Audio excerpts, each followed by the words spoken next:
Nicki Minaj's love life has always sparked conversation, and her current partner has left many wondering what's really going on beneath the surface. What many don't realize is that Nicki is living deep inside a pattern with a man who might actually be mirroring the turmoil she once survived. And the deeper you look, the more unsettling the picture becomes. But before we jump into today's video, don't forget to scoop up something to munch on at rrgsnacks.com, our online concession stand that has an assortment of applewood smoked bacon jerky, freeze-dried goodies, and butter toffee peanuts. To understand the psychological roots of how Nicki Minaj navigates romantic relationships, we have to start with the emotional blueprint formed during her childhood. She was born in Trinidad, moved to the U.S. as a child, and grew up in Queens, New York. In interviews, she has recalled the emotional trauma she experienced in her formative years, especially at the hands of her father, Robert Mirage. She told Rolling Stone magazine that she would go into her room, kneel at the foot of her bed, and pray that God would make her rich so she could take care of her mother. She added, "Because I always felt like if I took care of my mother wouldn't have to stay with my father, and he was the one at the time that was bringing us pain." Their home was filled with arguing, lots of screaming, holes punched into the walls out of anger. Her dad set their house on fire once with her mom inside, and the cops were constantly being called. Nicki said, "I was disappointed in my father. I just wanted him to be daddy and be the happy person that I remembered. And I was afraid, very afraid that something would happen to my mother. I had nightmares about it." The fear and helplessness she felt during those years most likely left an imprint on her emotional development. But not only that, it could have deeply affected the way Nicki approached romantic love in adulthood.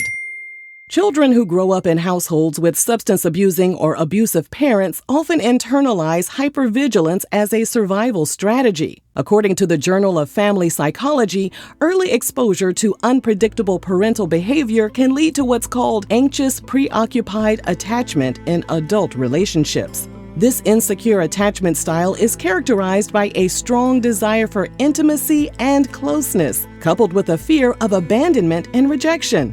Individuals with this style often crave validation and reassurance from their partners, but struggle to feel truly secure in their relationships.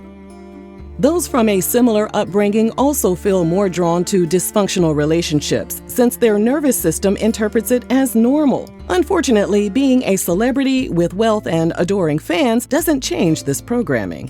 Nicki learned early how deeply her subconscious conditioning ran. In her Queen documentary, she reflected, "I vowed from that age no man would ever abuse me, call me out my name, or treat me like that. Then all of a sudden, that was my life." She didn't name her alleged abuser, but she said the relationship drained her creativity and left her feeling unworthy of inspiring others. She said, "I let one human being make me so low, I didn't even remember who I was. I was scared to get in the studio. I didn't believe in myself."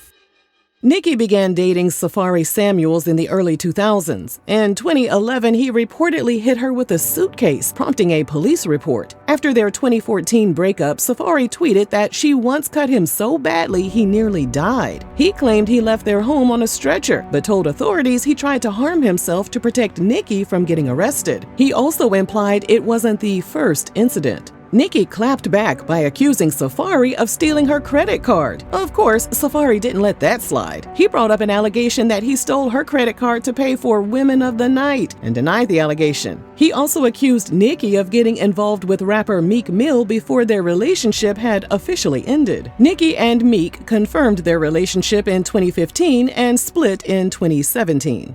And then came her relationship with Kenneth Petty. Nicki and Kenneth first crossed paths when they were students at the same high school. They dated briefly at the time, but lost touch over the years before reconnecting in 2018, leading to a whirlwind romance. They got married in 2019 and welcomed a son in 2020.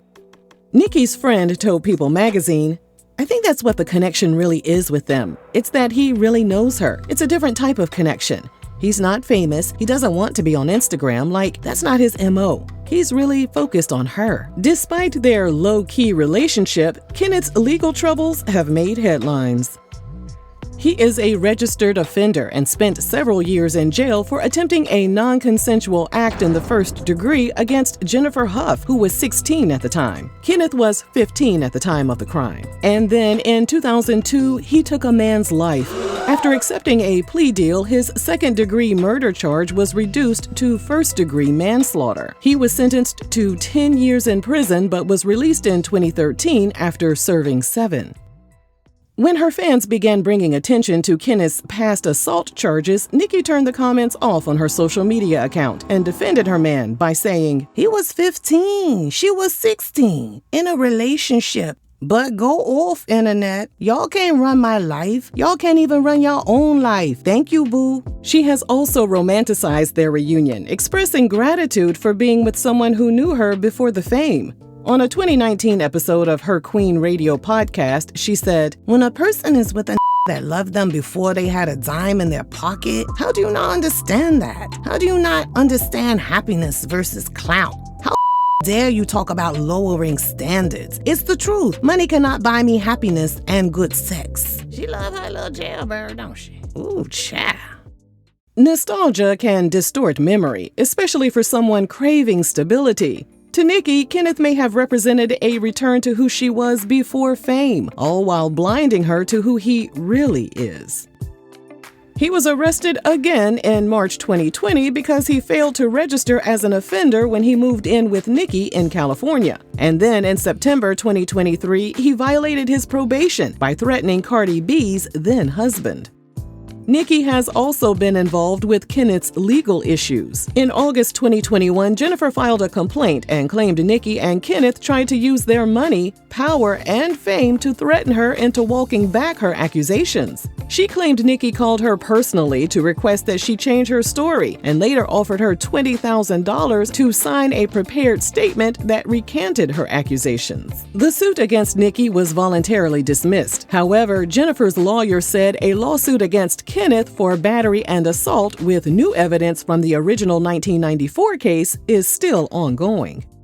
Now, while all this was happening, Nicki, Kenneth, and her ex, Meek Mill, ended up in the same store, and they got into a verbal altercation, which was captured on video. And then the Shade Room posted a meme that mocked Kenneth, and Meek liked the post. Messy, messy, messy. After seeing what she perceived to be a diss, Nicki posted a photo on her Instagram story of Mill with a clown emoji over his face.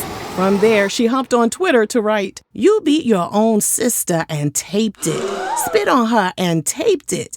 Kicked me in front of your mother and sent her to the hospital. The hell wrong with Meek? He sound crazy as hell."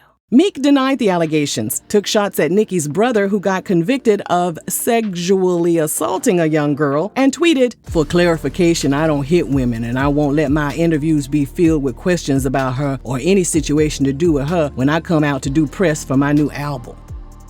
Nicki's allegations marked the second relationship in which she claimed to have experienced physical harm. Her volatile childhood could have imprinted deeply on her psyche, creating a distorted model of love and safety.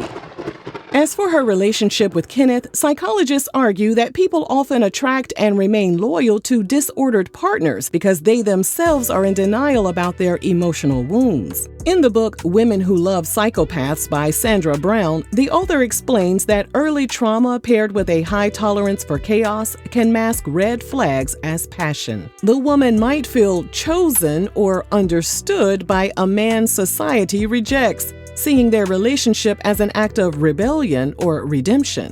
Nicki's public defense of Kenneth supports this. She often frames criticism of him as attacks on their love, turning what could be seen as legitimate concern into an us versus them narrative. This is classic trauma logic of perceiving criticism as rejection and clinging even harder to the very person who represents danger. It becomes less about the partner and more about proving the world wrong, up until the world turns out to be right. And then there's a phenomenon known as shared psychosis, where two people begin to adopt a shared delusion. While this doesn't imply that Nicki literally believes Kenneth is innocent, it does suggest she may be trapped in a psychological feedback loop where his innocence becomes synonymous with her worth. To admit the truth now would feel like failure and self-betrayal all at once. So instead, she doubles down and tries to rewrite the narrative, because to confront reality would mean she also needs to confront herself. Nicki's father died in a hit-and-run accident in February 2021. She called it the most devastating loss of her life, writing, "I find myself wanting to call him all the time, more so now that he's gone. May his soul rest in paradise. He was very loved and will be very missed." Though he had gone to rehab and changed his life by the time of his passing, the damage was already done. The imprint of the distress she experienced during childhood likely still lingers. Her subconscious mind clings to what it knows, pulling her toward volatile men and mistaking instability for love. Thankfully, there have been no public reports or allegations of Kenneth putting his hands on Nicki, but absence of violence does not equal emotional safety. Just because someone doesn't hurt you doesn't mean they're healthy for you. Kenneth's past, his legal issues, and the heavy stigma attached to his name have followed their relationship from the beginning, casting a long shadow over Nicki's public image. Consistent therapeutic work is always the answer. While Nicki has publicly acknowledged the importance of mental health, psychologists often note that our choices can reflect the unresolved beliefs we hold beneath the surface. To some observers, her decision to marry Kenneth has sparked concern, not as a definitive measure of her healing, but as a sign that inner wounds may still be influencing her decision to stay with him. Until she confronts what love felt like before she knew what love was supposed to be, she will keep reaching for men who mirror the same emotional confusion she learned to normalize as a child. Because no matter how powerful and successful you become, the heart has a way of returning to the memories of a childhood full of instability and turmoil, allowing them to take center stage, play out in ways beyond our control. And when pain becomes your foundation, a relationship full of peace will always feel undeserved.